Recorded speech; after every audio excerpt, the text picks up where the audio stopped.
In today's video, I'm going to teach you how to hide favorites bar in Microsoft Edge. If you want a cleaner browsing experience or just a little more room on the page, this quick adjustment will help you keep things tidy without losing access to your saved sites. Start by opening Microsoft Edge on your computer. Once the browser is up, look to the top right corner of the window. You'll see the three dots, also known as the More menu. Click that to open the menu, then choose Settings. This takes you to the central place where Edge lets you personalize how the browser looks and behaves. On the Settings screen, focus on the sidebar along the left. Click Appearance. This section controls how your browser looks, including themes, fonts, and what shows up on your toolbar.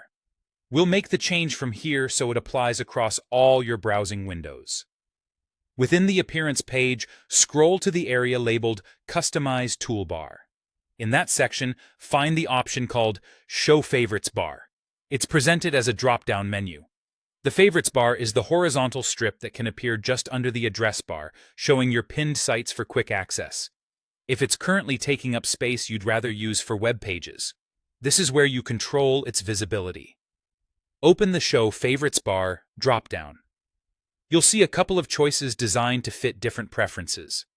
Choose Never if you want to hide the Favorites bar completely across all pages and all tabs. This is the best option if you prefer a minimalist look or need maximum vertical space, for example on smaller screens or when working with detailed content.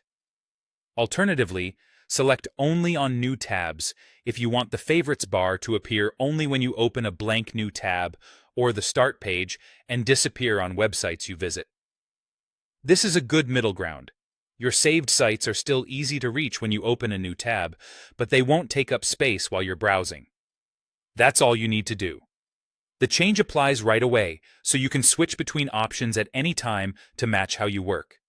Remember, hiding the Favorites bar doesn't remove any of your bookmarks. It only changes their visibility on the toolbar. You can still access your favorites from the browser's built-in Favorites interface whenever you need them. If you're using a work or school device and don't see these options, the setting may be managed by your organization. On a personal device, everything should be available. When you're done, simply close the Settings tab and continue browsing with a cleaner, more focused view.